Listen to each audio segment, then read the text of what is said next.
Welcome to our spiritual journey today. I am speaking to you from a place of deep compassion as we explore a question that many of us face. Why aren't you meditating?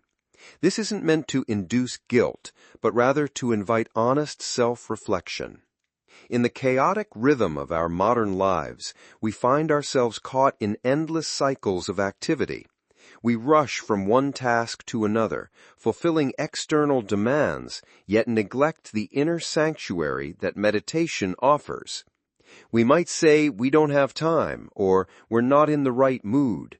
But the truth, dear friend, is much deeper. What prevents us from sitting in stillness for just a few minutes isn't physical fatigue.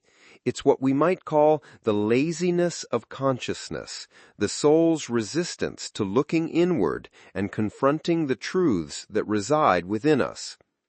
Consider this paradox. Often the most externally active people are spiritually the most inactive. They escape self-confrontation by immersing themselves in life's clamor. We engage in activities far more demanding than simply sitting in meditation, yet we resist this simple practice.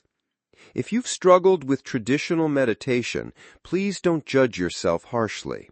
Meditation isn't one size fits all.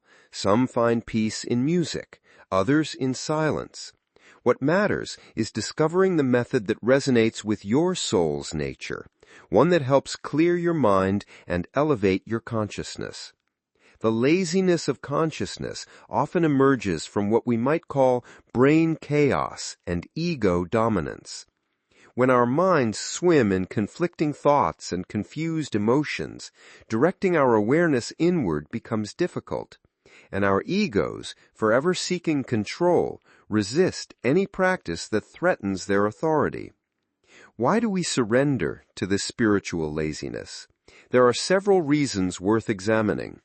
First, many of us remain unaware of meditation's profound benefits, thinking it offers merely temporary serenity rather than lasting inner peace and spiritual elevation. Second, we fear confronting ourselves, the self-reproaching soul, negative emotions, and uncomfortable truths that meditation might reveal. This fear pushes us toward noisy distractions rather than quiet reflection. Third, our egos actively resist meditation, recognizing that this practice undermines their control over our consciousness. And finally, initial feelings of boredom or discomfort during meditation may frustrate us, leading to abandonment before experiencing its true rewards. But here's the beautiful truth. Spiritual laziness isn't an inescapable fate. It's a state we can overcome through genuine intention and practical steps. Let me share some practical approaches to break this cycle. First, begin gradually. Don't force yourself into long sessions immediately. Start with just 3 minutes of meditation, then slowly increase the duration as you grow comfortable. Second, choose a suitable time and make it consistent. Early morning or evening before bed often works well for many practitioners. Third, create a quiet environment free from distractions. Simple adjustments like dimming lights and finding a comfortable temperature can make a significant difference. Fourth, if staying alert during meditation is challenging, use simple aids. Perhaps hold something in your hand that will fall if you doze off, gently bringing you back to awareness. Fifth, focus on something simple initially.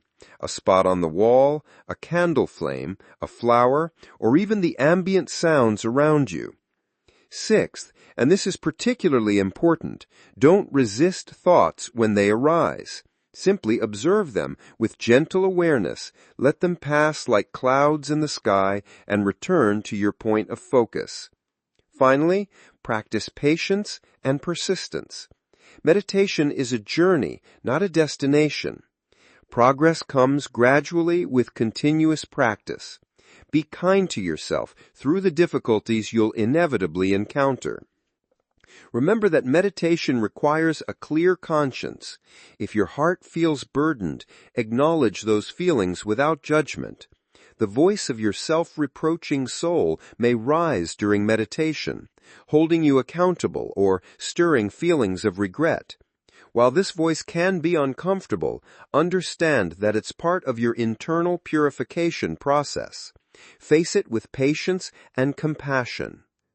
In our sensory-dominated world, we're often fascinated by external stimuli rather than turning inward to listen to our soul's wisdom. Meditation invites us to gently reduce the influence of external senses so our internal senses, insight and intuition, can emerge. Meditation is what some traditions call non-action, perhaps the hardest kind of action in a world that values constant activity. It is the effort of not doing, the pursuit of stillness amidst movement. Dear friend, the key to tranquility may be closer than you think, but spiritual laziness may be obscuring your view. Meditation is that key, waiting to open doors to inner peace. Today, I invite you to recognize the nature of your resistance, to understand that the laziness of consciousness can be overcome with awareness, willpower, and gentle persistence. Break these invisible chains and embark on your meditation journey with an open heart and curious mind.